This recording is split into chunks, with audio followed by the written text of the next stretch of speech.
Bonjour les enfants, c'est papa.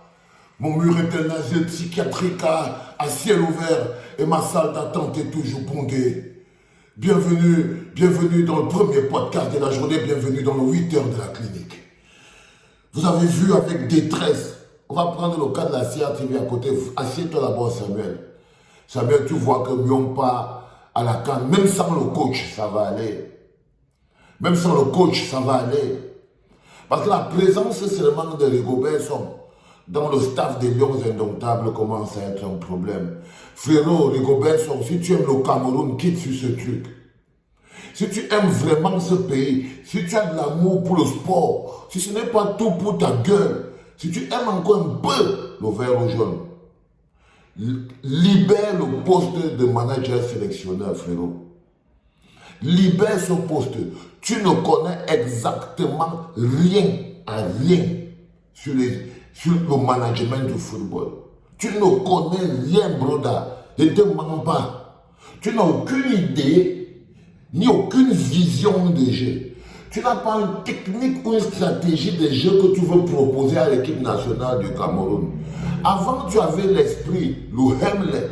Comme je disais, ça là, tu vas transmettre ça aux joueurs. Tu vois, non? Ça veut dire que même si tu ne connais pas bien les techniques de management, même si tu ne connais pas comment on organise le jeu, le 4-4-2, 2-2, 4-4-3-2, si tu ne connais pas toutes ces choses-là, tu vois, on se disait que bon, tu as l'énergie du Hemlet dans le corps.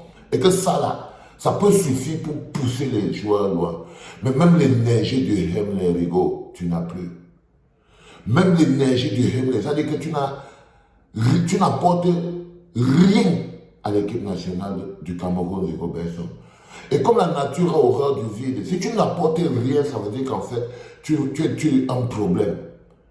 Tu as un problème. Parce que quelqu'un qui ne crée pas un style de jeu, quelqu'un qui n'a pas une vision de jeu, quelqu'un qui n'a pas un projet d'équipe, tu n'as aucun projet avec cette équipe, hermano. Tu es là comme un gars qui est tombé là, quoi. C'est-à-dire que c'est terrible. Donc je pense personnellement que il faut que toi-même, si tu aimes le pays, quitte sur ce truc, frère. Quitte sur ce truc. Va voir le docteur Samuel Eto'o. Dis au docteur Samuel Eto'o que tu es conscient qu'il t'a témoigné de l'amour. Que tu respectes le fait qu'il ait pensé à toi. Que tu respectes même qu'il t'ait fait confiance et tout. Mais tu penses personnellement que le Cameroun est plus grand que ça et qu'on a besoin d'avoir... Parce qu'on a des joueurs qui n'ont pas de Hemlet. Le coach n'a pas de Hemlet. Le coach n'a pas la vision. Le coach n'a pas un plan de jeu. Les joueurs n'ont pas d'énergie. C'est des joueurs Chinda. Résultat des courses, on ne peut pas aller loin. On ne peut pas former une équipe solide. On ne peut pas. On ne peut pas, mais on doit avoir une équipe solide. On est le continent, Rigobert. Je ne sais pas si ça te traverse l'esprit. Je ne sais pas si tu ne te rends pas compte que être le Cameroun, c'est une charge qu'il faut porter en permanence. Mais tu n'as pas le niveau. Tu n'as pas le niveau. Donc je te rassure tout de suite que moi, à ta place, je dois poser ma démission. Si tu aimes seulement un peu les Camerounais, parce que si tu pars avec nous à Abidjan, on ne va pas s'en sortir. Si tu pars avec nous à Abidjan, tu n'as ni la force, ni l'étoffe, ni le charisme, ni le bec. Rien, tu n'as pas ta place assurée. Quand Samuel avait dit que nul n'a sa place assurée dans cette équipe, la première personne qui n'a plus sa place dans cette équipe, c'est le manager sélectionneur Rigobert. Même tes amis ont honte et peur de te dire que tu n'es pas à la hauteur, frère. Quitte sur ce truc. Maintenant, on va revenir au Cameroun, les enfants. Vous voulez quoi, que je me taise? Oh, le Rigobert, on sort d'ici. Qu'est-ce qu'il y a? Ah, dégage. Frérot, vous voulez que je me taise, mais je ne peux pas. Je ne peux pas me taire. Ça dit que Charles Ndongo, la limite de l'incompétence a été franchie. Monsieur le DG de la CRTV. La limite de l'incompétence, c'est-à-dire que quand vous vivez, vous avez une structure où vous n'avez aucune obligation de résultat. les structures de la conservation de pouvoir. Parce que n'oubliez pas les enfants que la CATV ce n'est qu'une chaîne de conservation de pouvoir chargée d'abrutir les gens. Pour la CATV, la seule personne importante sur la planète, c'est Pomba. Si Pomba était parti à Benghazi pour aller supporter les Lions, Charles Ndongo n'allait pas vous dire ce que vous... Charles dit qu'on n'a pas l'argent. Que le gars qui était propriétaire des droits à l'image a monté une somme tellement exorbitante, tellement faramineuse, que finalement la CATV ne pouvait pas payer. Résultat, on n'a pas vu le match des Lions. C'est-à-dire que les gens payent les impôts, payent la redevance audiovisuelle, payent... Les directeurs à la CATV ne marchent qu'avec les Hummer 4x4. Chaque directeur à la CATV a au moins 2 Hummer 4x4. Chaque directeur minimum à la CATV. Mais Charles Ndongo explique au peuple camerounais qu'on n'a pas pu voir le match des Lions indomptables, de notre équipe Ndolé, équipe Fagnon, éliminatoire de la Coupe du Monde. On n'a pas pu voir ça parce qu'on n'avait pas d'argent. Parce que la somme était faramineuse.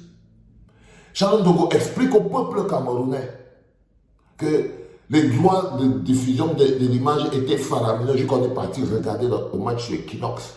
On dirait la télé dans la télé. Au moins c'était ça. Au moins c'était ça. Quand vous forcez les Camerounais en train de... Est-ce qu'on paye la redevance audiovisuelle à Equinox? L'incompétence. Lorsque vous avez un dirigeant qui n'a aucune vision, ça c'est la preuve d'un dirigeant qui n'a aucune vision, il n'a aucune direction. On n'a même pas à être choqué. Tout ce qui intéresse la CATV, c'est Pomba. Si vous voyez des gens qui ne sont pas capables d'avoir un ventilateur, ils ne sont pas capables d'avoir la clim dans les bureaux à la CATV, comment vous pensez même que cela peut eux-mêmes, ils ont le management nécessaire qui peut même organiser qu'on doit regarder un match. Ngoussouane, tu n'as pas honte, Charles Ndongo. Mais tu n'as pas honte. Je sais que tu n'as pas honte. Vous ne connaissez plus la honte dans ce pays. Mais vous ne méritez pas la grandeur de ce pays, monsieur Charles Ndongo. Vous n'êtes pas à la hauteur d'être directeur général de la télé nationale de notre pays. Imaginez-vous. Imaginez-vous la quantité d'argent que les gens claquent au Cameroun. Ils ont des milliards pour boire des pétrus. Ils ont des milliards pour aller pêcher. Ils ont l'argent pour avoir des lacs dans leur maison pour élever les caïmans, les petits crocodiles. Parfois, il y a des gens où tu entends qu'un DG, la cuisinière, a réussi à voler 12 millions, un sac d'argent. Donc ils ont des milliards dans la maison. Mais quand ça concerne le peuple, il n'y a plus d'argent. C'est que si on est dans un pays sérieux, si Pomba est encore un président, des choses comme ça, ça, on appelle ça faute lourde. Tu dois dégager. On appelle ça faute lourde. Ça, c'est une faute qui devait... Charles Ndongo devrait être viré. Pour incompétence. Pour incompétence, mais il n'est pas au service du peuple. Il n'est pas au service du peuple. Il s'en fout de vous. Il n'est pas à votre service. Il est au service de la conservation de pouvoir. Il est au service de Pomba. Son travail, c'est d'expliquer aux Camerounais qu'ils n'ont pas d'autre option sur terre à part Pomba.